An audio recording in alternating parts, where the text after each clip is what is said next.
देख रहे हैं तेज खबर 24। मैं हूं आपके साथ आज तेज खबर 24 को। अब देखिए नए क्लेवर में हम लेकर आए हैं नया एपिसोड फेस टू फेस। मैं हूं प्राची।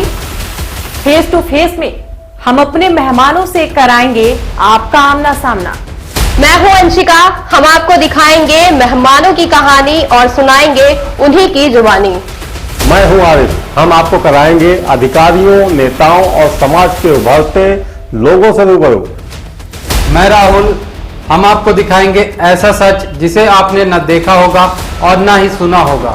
तो आइए चलते हैं और करते हैं face to face.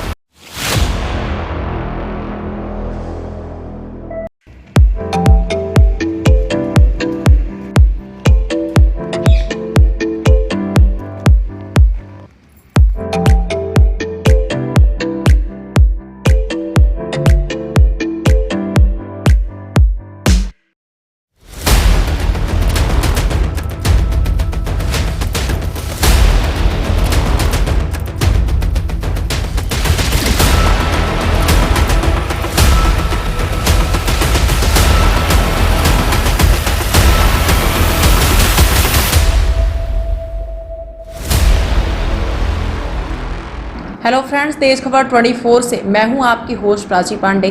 Face to face में आज हम आपको मिलवाएंगे हमारे नए मेहमान डॉक्टर प्रदीप सिंह जी से और जानेंगे आयुर्वेद का क्या महत्व है। तो आइए मिलते हैं डॉक्टर प्रदीप सिंह जी से। सर, सबसे पहले तेज खबर 24 फेस टू फेस में आपका बहुत बहुत स्वागत है। आप सबका संजीवनी आयुर्वेद परिवार की तरफ से बहुत बहुत स्वागत है। सबसे पहले आप हमारे दर्शकों को अपने बारे में बताएं। आपकी शिक्षा दीक्षा कहाँ से हुई, आपका फैमिली बैकग्राउंड क्या था? एक्चुअली मेरी शिक्षा दीक्षा पहले मैंने सिरमौर हायर सेकेंडरी स्कूल से पढ़ाई किया है, सामान्य शासकीय स्कूल से। और इसके बाद मैंने 12th के बाद BMS किया है Bhopal Ayurveda college, government Ayurveda college से। और फिर इसके बाद मैंने पतंजलि में ज्वाइन किया। पतंजलि में स्वामी जी के साथ में करीब 3-4 साल मैं रहा हूँ। करीब उनके साथ में पूरा भारत भ्रमण भी किया है मैंने। और आचार्य जी के साथ में भी काम करने का मौका मिला है, तो उनके साथ में जंगलों में जाना, जड़ी बूटियाँ लाना और रिसर्च में भी रहा हूँ 2-4 महीने। तो और इसके बाद जीवा आयुर्वेद में भी मैं दिल्ली में पतंजलि में कुछ दिन किया। इसके बाद दिल्ली में अपना ये संजीवनी आयुर्वेद नाम का ही मैंने सेंटर डाला था। 10 वर्ष मैंने वहाँ पे चलाया है संजीवनी। और अभी 10 साल के बाद फिर अभी मैंने यहाँ रीवा में काम शुरू किया। आप बचपन से ही आयुर्वेद के डॉक्टर बनना चाहते थे या बाद में ऐसा लगा कि? हाँ, नहीं, आयुर्वेद चिकित्सा तो हमको पहले से ही अपने को आयुर्वेद में इंटरेस्ट था। और पहले से ही मोटो था कि अपना एलोपैथ में कोई इंटरेस्ट नहीं था शुरू से ही। पहले से 12th के टाइम में ही मैंने सोच रखा था कि आयुर्वेद ही करना है। आपकी फैमिली में कोई इस फील्ड में था या आप पहले व्यक्ति हैं? नहीं, हमारे यहाँ से कोई नहीं था। हमारे पिताजी कॉलेज में, डिग्री कॉलेज में प्रोफेसर हैं। आज के दौर में लोग एलोपैथी का ज़्यादा उपयोग कर रहे हैं और कहीं ना कहीं आयुर्वेद पीछे छूट रहा है, तो उसकी क्या वजह मानते हैं आप? अब उसके लिए एक तो कुछ आयुर्वेद के चिकित्सक भी जिम्मेदार हैं और कुछ हमारी जो भारत सरकार या कि मध्य प्रदेश शासन का भी कुछ ज़्यादा सपोर्ट नहीं मिल पा रहा है आयुर्वेद के लिए। अब लेकिन धीरे धीरे अब सरकार शासन भी ध्यान दे रही है। आयुष मंत्रालय को अलग से बनाया गया है और एम्स की तर्ज पे हर जगह आयुर्वेद के अखिल भारतीय आयुर्वेद संस्थान की स्थापना हो रही है। दिल्ली में भी चालू हो गया है आयुर्वेद संस्थान। तो धीरे धीरे लोगों में अवेयरनेस अब बढ़ रही है और अब पहले जैसी स्थिति नहीं है। अब आयुर्वेद के चिकित्सक भी आयुर्वेद की प्रैक्टिस करके और अच्छा चला रहे हैं, लोग ठीक हो रहे हैं और धीरे धीरे लोगों को आयुर्वेद के प्रति जागरूकता बढ़ती जा रही है। और यहाँ भी जैसे अभी मेरे खोले हुए मुश्किल से 6 महीने हुआ है संस्थान को, लेकिन ऐसा नहीं लगता है कि बिल्कुल अवेयरनेस है। पेशेंट आते हैं, करा रहे हैं थेरेपी, पहले जैसा अब नहीं है। अब दवाइयों में भी गुणवत्ता बढ़ी है, नए नए रिसर्च हो रहे हैं, स्टैक्ड फॉर्म में दवाइयाँ आ रही हैं, एक्टिव मॉलिक्यूल्स निकाल के मेडिसिन का निर्माण हो रहा है। तो दवाइयाँ जो पहले बोलते थे कि आयुर्वेद बहुत डिले है, महीनों में फ़ायदा करता है, अब ऐसा नहीं। हम लोग दवाइयाँ देते हैं, 1 से 2 दिन में रोगी को रिजल्ट आना शुरू हो जाता है सक्षम है, बिना साइड इफ़ेक्ट के, क्योंकि इसमें किसी तरह का केमिकल का उपयोग नहीं होता है। टोटल हर्ब्स की दवाइयाँ होती हैं, जड़ी बूटियों की, और कुछ भस्में वगैरह यूज होती हैं जिनका बहुत ही अच्छा रिजल्ट है बॉडी में। आयुर्वेद को आगे बढ़ाने में आप लोगों के द्वारा क्या प्रयास किए जा रहे हैं? अब मुझे तो 16 साल हो गए प्रैक्टिस करते हुए, तो मैंने आयुर्वेद के अलावा किसी को चिकित्सा में कुछ लिखा नहीं है अपने हाथ से, एक भी मेडिसिन। टोटल मैंने 100% आयुर्वेद की ही चिकित्सा किया है। और हमारे यहाँ संजीवनी में पंचकर्म, जो कि आयुर्वेद की बहुत ही प्राचीन और बहुत अच्छी विधा है, इसमें हम स्वस्थ व्यक्ति को स्वस्थ रखने के लिए जो उपाय बताए गए हैं पंचकर्म में, वो किया जाता है। क्योंकि ये स्वास्थ्य रक्षणम की बात किसी चिकित्सा पद्धति में नहीं है, केवल आयुर्वेद में। स्वस्थ रहने के लिए उपाय, हम कैसे क्या उपाय अपनाएं, खान पान, दिनचर्या, ऋतुचर्या, ऋतु के अनुसार हमको क्या खाना चाहिए, क्या नहीं खाना चाहिए, सुबह से लेकर शाम तक की जो दिनचर्या है हमारी कैसी होनी चाहिए, केमिकल का उपयोग बिल्कुल ना हो, सब पूरा पारंपरिक चीज़ें जो आयुर्वेद में बताई गई हैं, अगर उसका उपयोग आदमी करे, पालन करे, तो बीमार होने से बचेगा। तो सबसे बड़ी चीज़ ये है कि हम स्वास्थ्य रक्षणम की बात करते हैं, स्वस्थ व्यक्ति को स्वस्थ रखते हैं, बीमार ना होने पाए उसका उपाय। और अगर रोग हो गया है तो हम और चिकित्सा पद्धति की तुलना में सुरक्षित रूप से उसको हम रोग से मुक्त करते हैं। तो ये विशेषता है आयुर्वेद की। और पंचकर्म से तो बॉडी डिटॉक्स होती है। हम जैसे गाड़ी की सर्विसिंग कराते हैं, वैसे ऋतुएं जब बदलती हैं, हर ऋतु में एक बार हर स्वस्थ आदमी को भी अपना पंचकर्म करा लेना चाहिए। तो उससे जो बॉडी के कुछ टॉक्सिन्स बॉडी में या ब्लड में जो इकट्ठा हुए हैं, वो धीरे धीरे हम पंचकर्म के द्वारा उसको डिटॉक्स करते हैं। कुछ बवन उल्टी करा के निकालते हैं ऊपर के मार्ग से, कुछ अधो मार्ग से विरेचन करा। आप एलोपैथी को ज़्यादा बेहतर मानते हैं या फिर आयुर्वेद को, और क्यों?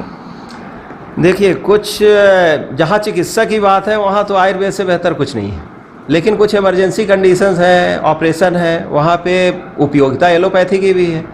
ऐसा नहीं है, इमरजेंसी कंडीशन को टैकल करने के लिए उनके पास बहुत सारी सुविधाएं हिस्सा चल रही हैं, बिना साइड इफ़ेक्ट का इलाज कराना है तो उसके लिए आयुर्वेद बेहतर है।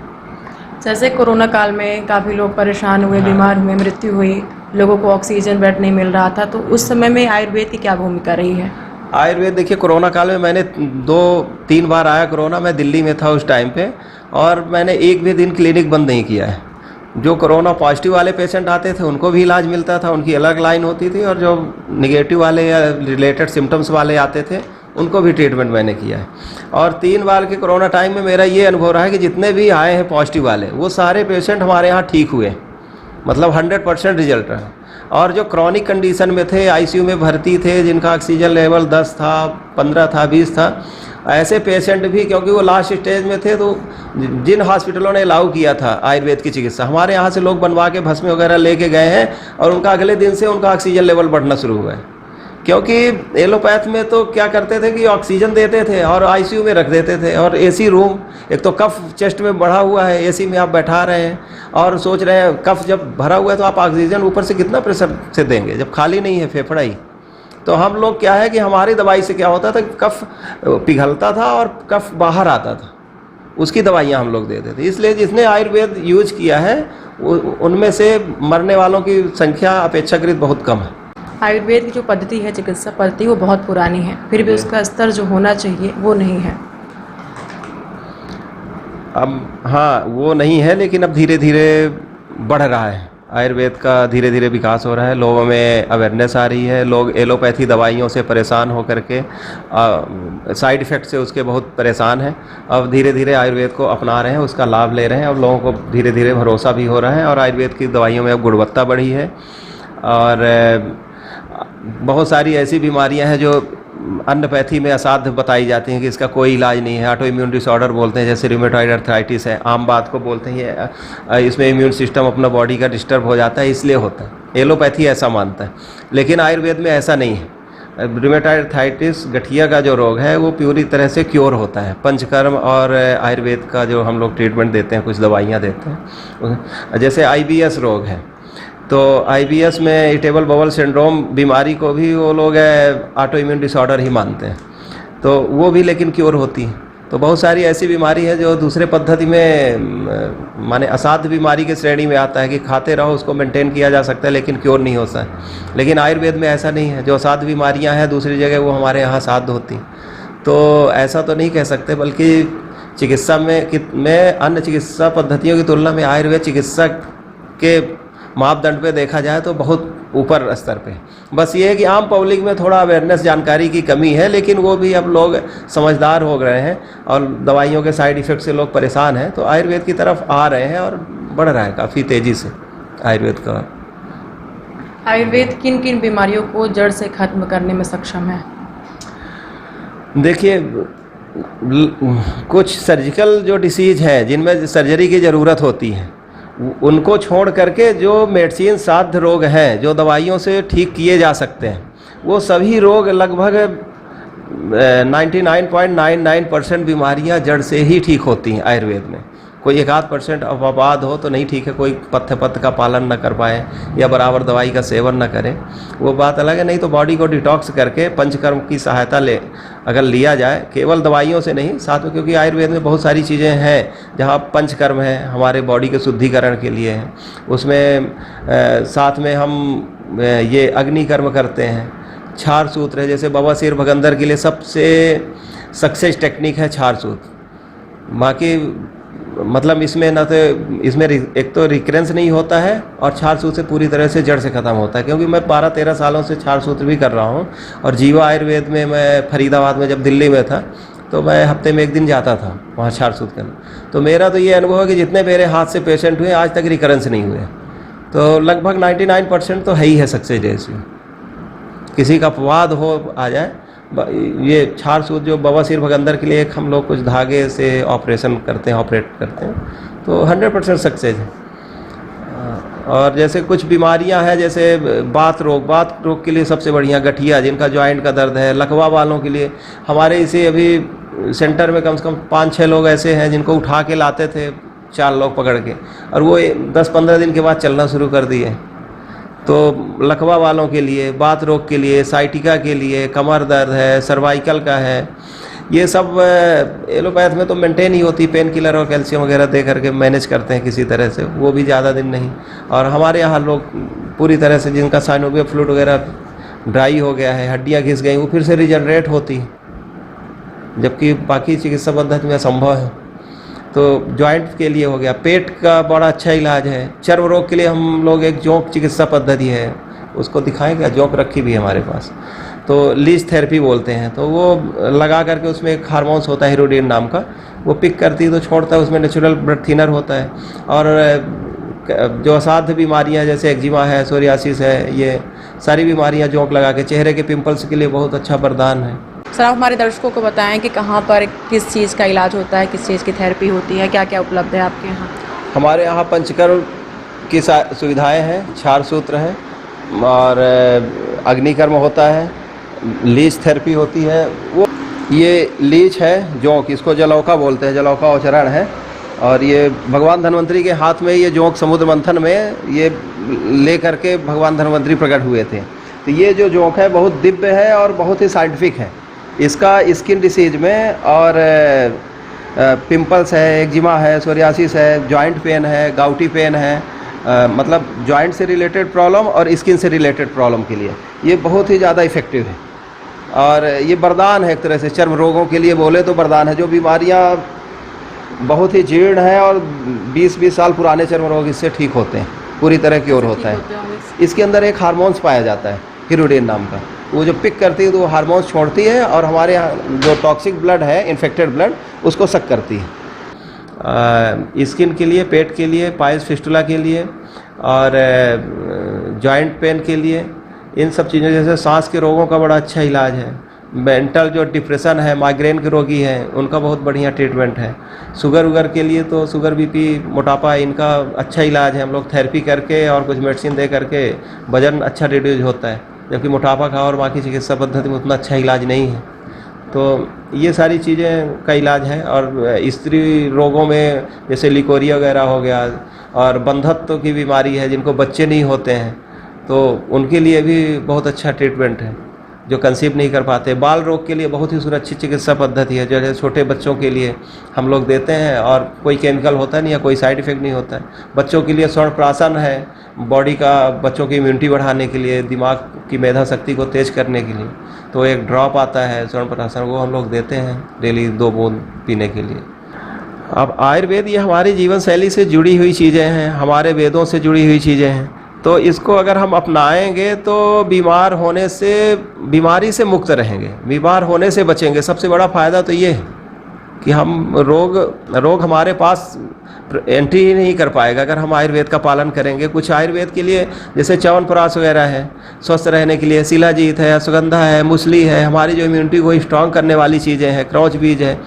तो इनसे क्या है कि हम इम्यून सिस्टम हमारा अच्छा होगा और हमारे बीमारी। लेकिन क्या है कि लोग, दुर्भाग्य ये है कि लोग आयुर्वेद में तब आते हैं जब हर जगह से हार जाते हैं, हर जगह से लोग जब मना कर देते हैं, लास्ट स्टेज में आते हैं, फिर लोग अब आयुर्वेद को बदनाम करते हैं। जब बाकी पद्धतियों में बोल देते हैं कि अब इनकी लाइफ नहीं है, लास्ट स्टेज का रोगी है, तब आते हैं। अगर हमारा यही है लोगों से, आपके तेज खबर के माध्यम से ये रिक्वेस्ट है कि लोग जो लास्ट में आयुर्वेद का ऑप्शन लास्ट में अपनाते हैं, उसको अगर शुरू में अपनाएं तो उनकी हालत भी उतनी नहीं बिगड़ेगी और लोग जल्दी ठीक होंगे। योग का ये बहुत महत्व है, तो योग के लिए आप कितना वो करेंगे? आयुर्वेद से योग अलग नहीं है, योग आयुर्वेद का हिस्सा है। अष्टांग आयुर्वेद बताया गया है, 8 अंग है आयुर्वेद के। उसमें काय रोग है, बाल रोग की चिकित्सा है, स्त्री रोग है, उसमें एक अंग योग भी है। तो योग का ही हिस्सा है और योग करने से हमारा इम्यून सिस्टम अच्छा रहता है, बॉडी ठीक रहती है। हम जब कपालभाति वगैरह करते हैं तो हमारे पेट के जो ये आकुंचन होता है, खिंचाव होता है, उससे हमारी आंतें स्वस्थ होती हैं, आंतों को बल मिलता है, हमारे पेट के एंजाइम्स का सिक्रेशन बढ़ जाता है। अनुलोम विलोम करने से हमारा मेंटल स्ट्रेस लेवल ठीक होता है, डिप्रेशन ठीक होता है। तो योग भी अपनाएं, योग और आयुर्वेद को अपनाएं लोग। आज के समय की ज़रूरत है लोगों की, और जो नहीं अपनाएंगे उनका उसका परिणाम भुगतना पड़ेगा, क्योंकि आजकल मुझे नहीं लगता कि इससे बेहतर और कुछ हो सकता है। शल्य चिकित्सा आयुर्वेद में भी है क्या? इसके विशेषज्ञ रीवा में भी हैं? अब सर्जरी तो मैं खुद ही करता हूँ। पाइल्स फिस्टुला का हमारे यहाँ संजीवनी आयुर्वेद में सर्जरी की सुविधा है, और बवासीर और भगंदर और जो फिसर, तीनों बीमारियों का हमारे यहाँ इलाज होता है। और क्षार सूत्र सब जो टेक्निक है वो एक तरह का सर्जिकल प्रोसीजर है। और इससे पाइल्स फिस्टुला का सबसे ज़्यादा वर्ड की जो सक्सेस टेक्निक है पाइल्स फिस्टुला के लिए, वो क्षार सूत्र है। और सर्जरी का तो आयुर्वेद से ही शुरुआत हुई है सर्जरी की। और पहले हमारे यहाँ जब मॉडर्न साइंस नहीं थी तब भी सर्जरियाँ होती थी। पहले लोग जो युद्ध होते थे राजा महाराजाओं में, तो जो हाथ पैर कटते थे वो करते थे, वो सब हम लोग आयुर्वेद के जो हमारे वैद्य परंपरा होती थी वो सब पत्तियों का लेप लगा करके उन घावों को भरते थे। क्या सुधार करने की आवश्यकता है? एक्चुअली मेन गवर्नमेंट से सपोर्ट की ज़रूरत है, और भारत सरकार जैसे 98% बजट एलोपैथ के लिए, 2% आयुर्वेद के लिए, तो वो बजट बढ़ाने की ज़रूरत है। और लोगों में शासन स्तर पर भी और आयुर्वेद के जो चिकित्सक हैं दोनों मिल करके काम करें और आयुर्वेद के अवेयरनेस को बढ़ाएं। सबसे बड़ी चीज़ ये है कि रोगी का हित सर्वोपरि हो। तो इसमें लोगों को ये जागरूकता फैलाने की ज़रूरत है, चाहे टेलीविज़न के माध्यम से हो, सोशल मीडिया के माध्यम से हो, कि इन बीमारियों का कंपैरेटिव दूसरे आयुर्वेद में अच्छा इलाज है और इन बीमारियों का अन्य पद्धतियों में इलाज। पौधे में आयुर्वेद है कहीं ना कहीं, और ये कहें कि पौधों में लोगों का जीवन है, तो उसकी विशेषता पौधों की कैसे पहचाने कि कौन से पौधे से कौन सी बीमारी को लाभ हो सकता है? देखिए क्या है, आयुर्वेद में बोलते हैं रिसर्च नहीं हुआ है। मुझे लगता है कि आयुर्वेद के बराबर किसी पद्धति में अभी तक रिसर्च नहीं हुआ है, क्योंकि ये सनातन युगों की ये लिखा है, शास्त्रों में लिखा है, या औषधि पूर्वा जाता देव युगो स्त्री युगम पुरा, माने मनुष्य के देवताओं के पैदा होने से 3 युग पहले ही औषधियाँ प्रकृति में आई हैं, धरती में को भेजा गया है तो उनकी रक्षा के लिए। तो औषधियाँ देखिए क्या है कि हर, जैसे हमारे यहाँ त्रिफला का वर्णन है, त्रिफला के लिए लिखा है कि हरण बहेड़ा आंवला 3 फल, ये बात पित्त कफ के तीनों को बैलेंस को ये ठीक रखता है। ये महाऔषधि है, बहुत सामान्य सी का वनस्पति है, लेकिन ये महाऔषधि कहा गया है। तो इसमें बहुत सारा रिसर्च हुआ है, कई लोगों को, हजारों रोगियों को, हमारे पुराने जो ऋषि मुनि हैं, वैद्य लोग हैं, उन्होंने कई रोगियों को देखा होगा, तब उन्होंने लिखा है। आयुर्वेद के प्रति लोग काफ़ी असमंजस में रहते हैं, वो समझ नहीं पाते उन्हें कहाँ जाना चाहिए, कहाँ पे उपचार मिलना चाहिए, तो आप अब उस बारे में जानकारी दीजिए। आयुर्वेद की जानकारी के वो आपके रीवा में संजीवनी आयुर्वेद केंद्र की स्थापना हुई है और ये संजीवनी आयुर्वेद केंद्र जिला वन मंडल कार्यालय के पास जयंती कुंज परिसर में स्थित है, न्यू साइंस कॉलेज के सामने, केंद्रीय विद्यालय रोड में। आप कभी भी आयुर्वेद से संबंधित किसी भी बीमारी की कोई भी जानकारी लेना हो तो आप निसंकोच आकर के संपर्क कर सकते हैं। यहाँ पे सारी सुविधाएं पंचकर्म की, क्षार सूत्र की, लीच थेरेपी, अग्नि चिकित्सा, अग्निकर्म, ये सारी सुविधाएं उपलब्ध हैं जो पहले रीवा में नहीं थी। अब और कुछ तो वह थे हमारे साथ आयुर्वेद के डॉक्टर प्रदीप सिंह जी, जिन्होंने आयुर्वेद के महत्व के बारे में बताया और काफ़ी सारी जानकारियां दी हैं। अगली बार हम फिर आपसे हाजिर होंगे नए मेहमान के साथ। तब तक आप देखते रहें तेज खबर 24। और अगर आप इस वीडियो को, इस खबर को यूट्यूब के माध्यम से देख रहे हैं तो हमारे चैनल को सब्सक्राइब करना, लाइक करना, शेयर करना और बेल आइकन दबाना ना भूलें। और अगर आप हमारे इस न्यूज़ को, वीडियो को फेसबुक या इंस्टाग्राम के माध्यम से देख रहे हैं तो पेज को फॉलो करना और लाइक शेयर करना ना भूलें। धन्यवाद।